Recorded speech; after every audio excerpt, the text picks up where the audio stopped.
Alors bonjour à tous, aujourd'hui les amaretti, on va prendre des oranges et on va faire notre confit d'oranges, des oranges confites. Donc là on va partir sur 5 oranges, on n'aura pas besoin des 5 oranges pour la recette, mais on s'en moque, on aura toujours des oranges confites à manger comme ça, ou à mettre dans des gâteaux, ou faites mixer, ça fait une marmelade d'oranges confites, sur une petite tartine le matin c'est très bon, donc voilà on en fait un peu plus, mais... Pour la recette, on n'en aura pas besoin de beaucoup. Donc là, on prend 5 oranges qu'on coupe en tranches. Vous voyez, pas trop fines non plus et pas trop grosses non plus.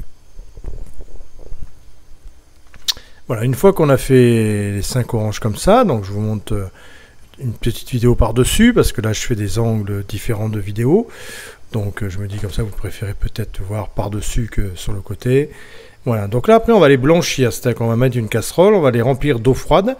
Et on va les laisser bouillir. Une fois que ça a l'eau bout, on va les égoutter et on va faire l'opération 2 fois. C'est-à-dire pour enlever l'amertume de l'orange avant de les mettre dans le sirop. On va donc les blanchir 2 fois. Donc on les met dans une casserole. On couvre d'eau, eau froide, et on laisse bouillir. Une fois que ça bout, on égoutte et on refait l'opération une deuxième fois, encore avec de l'eau froide. Donc là, on est parti pour 2 fois à blanchir. Pendant ce temps-là, pendant que l'eau bout, on va commencer à préparer notre amaretti. Donc on va mettre en poudre d'amande 140 grammes de poudre d'amande. 140. Vous allez voir que selon la texture par rapport aux oranges qu'on met dans la pâte, si elle est un peu plus liquide, on rajoutera la poudre d'amande tout à l'heure. Donc là, on met 175 grammes de sucre, donc 140 de poudre d'amande, 175 grammes de sucre. On commence un peu les préparations de la pâte. Voilà, 175. Et pendant ce temps-là, vous voyez, nos oranges vont bouillir. Ça, c'est le premier blanchiment. Donc, on les égoutte.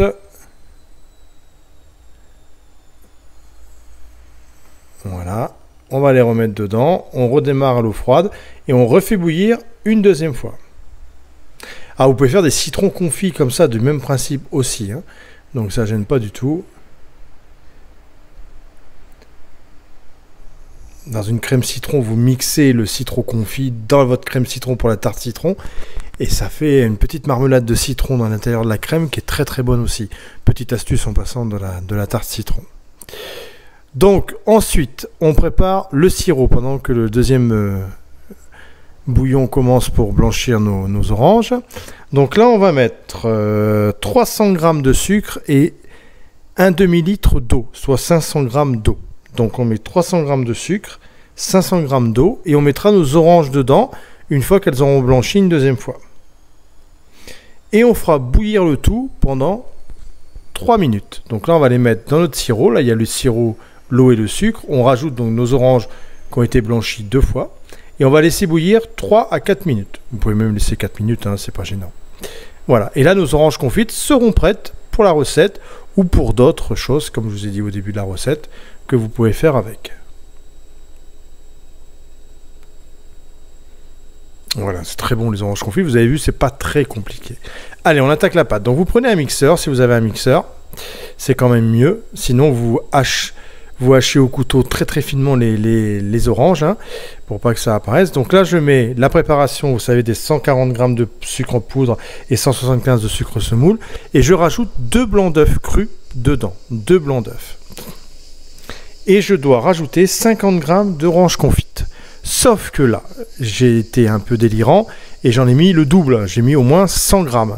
Ce qui fait que ma pâte, vous allez voir quand on va la mixer, est un peu plus liquide. Donc je vais rajouter de la poudre d'amande. Mais si vous mettez 50 g d'oranges confites, vous n'aurez pas besoin, comme moi, de rajouter de la poudre d'amande. Donc vous voyez, voilà. Et là, je rajoute au moins 100 g de poudre d'amande parce que j'ai mis pas mal d'oranges confites en fait. Hein.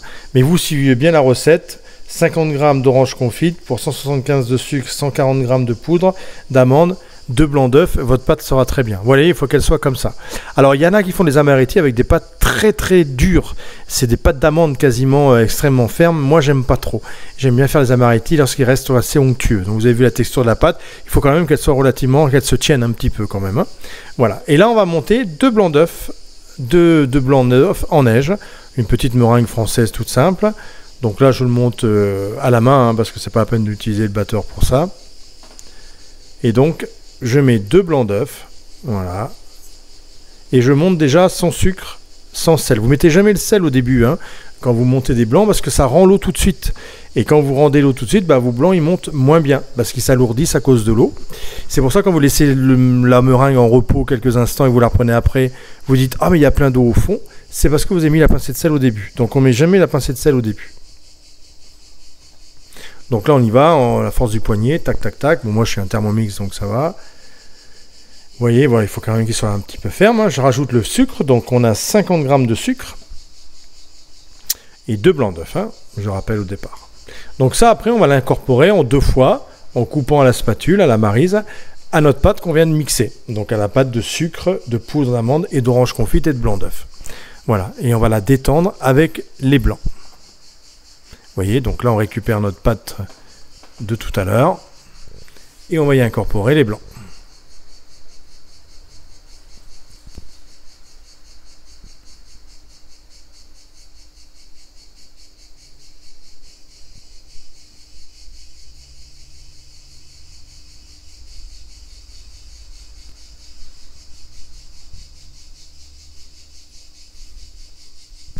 Voilà. On va les incorporer en 2 fois, hein. C'est pas mal. Voilà, je mets déjà au moins un bon 2/3 déjà.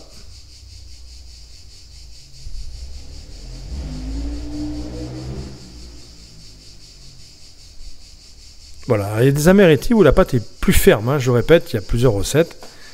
Mais là, comme nous, on a mis beaucoup d'orange confite, notre pâte s'est un peu liquéfiée, même si on a rajouté la poudre d'amande, mais c'est pas grave.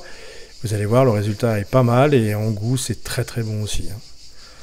C'est même très très bon parce qu'on sent vraiment l'orange confite, l'amande, c'est un régal.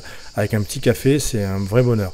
Alors après, les amaretti, vous pouvez aussi très bien les pocher, les faire encore plus fermes. Vous pouvez encore rajouter de la poudre d'amande pour qu'ils soient encore plus fermes. Et vous faites comme des petits macarons. Et après, voilà, vous les farcissez comme des petits macarons. Ça fait des petits amaretti ronds. Et vous pouvez les utiliser en farcissant 2 coques comme les macarons. Ça peut aussi être amusant. Voilà. Et moi, je les aime bien. Vous allez voir comment on va faire là, brut.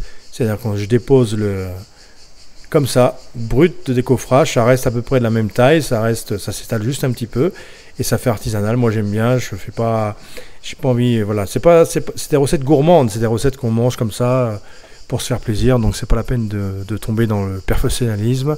L'important c'est le goût et l'aspect et les deux sont là. Donc je rajoute du sucre glace par-dessus.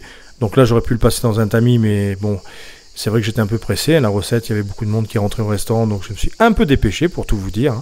Donc voilà, c'est pas trop grave. On met bien du sucre glace par-dessus et au four 180 minutes pendant dizaines de minutes. 180 minutes, non, 180 degrés pendant 10 minutes.